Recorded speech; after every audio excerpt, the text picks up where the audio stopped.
Hello, my name is Desiree Vest, and today is May 31st, 2018. Today I'm going to be talking to you guys about academic integrity. I got a definition from dictionary.com. Integrity is the quality of being honest and having strong moral principles. This means you do not lie, you do not steal, and you do not cheat. You're honest in what you do, and you're giving proper credit to those who need it. The same definition of integrity goes for academics as well. You're providing sources to give credibility to yourself while you're giving credit to the sources where they came from to show you're not stealing their ideas. There are 5 things to prove that you do not have academic integrity. As I looked up on the Azusa Pacific website, plagiarism, cheating, fabrication, and facilitating academic dishonesty. Now, plagiarism and cheating are a form of the same thing. You're basically using someone else's idea, using their sources, and using it as your own. You're cheating. You're copying them. You're not giving them the proper credit that they need. Fabrication, I'm going to talk about later on in the video of an example that unfortunately I did witness. I was a part of. Fabrication is falsifying any information or citation in the academic exercise. This means basically you are saying you created an idea when in reality someone else created it. Facilitating academic dishonesty is working together with someone that is being academically dishonest. You're just as guilty as the person that's being dishonest, that's lying, because unfortunately you are hiding it for them. You know what's going on, you're witnessing what's going on, but you're not telling the proper people that this person's being dishonest, and so unfortunately you're being dishonest as well. So as I said, I was going to talk about fabrication later on in the video. Unfortunately, now it is later on in the video. It's very important to me because I like to be noticed for ideas that I come up with. I do not like to copy other people's ideas. If they come up with a great idea, I say that they came up with a good idea. I mention their names. I don't lie. I'm not cheating. I'm not going to steal it from them. So unfortunately, I did witness this recently a week ago.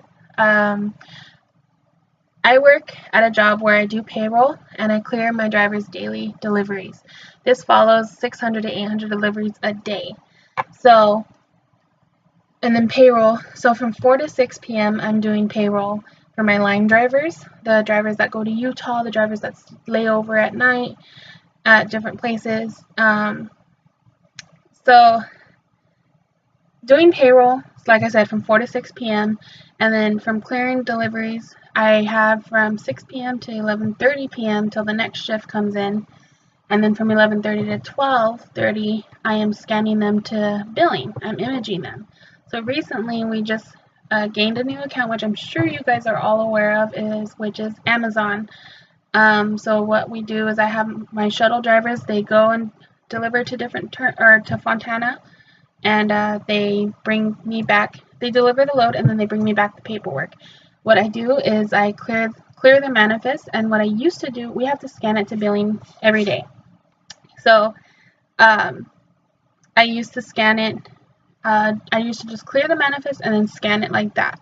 But unfortunately, I've been receiving emails about, hey, I need a proof of delivery of this pro number, blah, blah, blah. So I would have to go in the file cabinet and I would have to find it. And I was trying to find a way to make this easier. And unfortunately, I was doing it the wrong way coming from my terminal manager. So I was trying to find the right way to do it, come up with a great idea in a timely manner. We can get it done. And I would have my coworkers help me. That way we can get it done right. So I was speaking to one of these, she's kind of new. I was talking to her about different ideas that we can do. So I was telling her we can print each DR. So on a manifest, there's about 10 to 30 DRs, 10 to 30 pro numbers. So like I said, I was clearing it per manifest. So these deliveries, they weren't getting the proper sources that they needed. And no, not proper sources that they needed. They weren't what's the word I'm looking for? They weren't getting properly noted, if you understand. So I was telling my coworker to get to the point that we can print each DR from each manifest, and then say, okay, so say there was 12 DRs. So I would print those 12 DRs, there's different pro numbers, and then I would make 12 copies of the manifest. So then with each DR, I would put a manifest with it. That way, when we look it up in imaging, look up the pro number,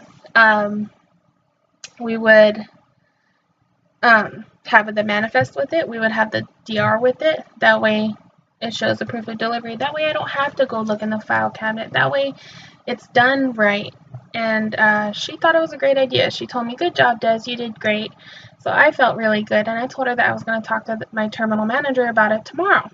So the next day comes around, I walk into work, and I see her getting praise, and I was wondering what's going on. Why, what happened?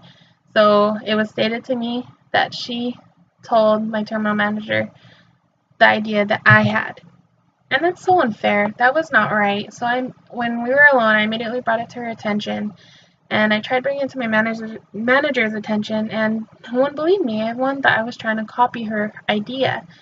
And so everyone thought I was cheating, when in reality, she was the one that was cheating. I'm the one who came up with that idea. I should have got the proper credit for it. And I did ask her, "Hey, did you mention my name, that I'm the one who came up with this idea, and you thought it was great, we should do it?" And she told me, "I don't know what you're talking about." So that actually really hurt me, because that was my idea, and I should have got proper credit. So I'm not going to do that to someone else. So when a speaker, so it's important to have academic integrity as a speaker, because you are showing the audience that you know what you're talking about. You're giving the proper credit, you've done your research, so this also benefits the listener as well, because as you're being in an audience, you want to believe your speaker. You want to trust in them that you know what they're talking about. So you don't want to sit there in an audience and watch an hour speech and be giving the wrong information, or information that the speaker copied. So it's very important as a listener. And it is not a problem to borrow ideas from another source. If you properly cite them right, you give credit to those who need it, you'll be fine. So some ways to keep your academic integrity is to give credit to those who deserve it. If someone else comes up with it, you give them credit. You do not steal ideas. You come up with your own. You properly cite your ideas, and you again come up with your own ideas. It's so easy to get caught up in your own idea, and then you publicize it, and unfortunately, it's someone else's idea. Someone else already came up with it. So just make sure you properly do your research, and before you publicize any ideas that you come up with. That will conclude my academic integrity video. Thank you.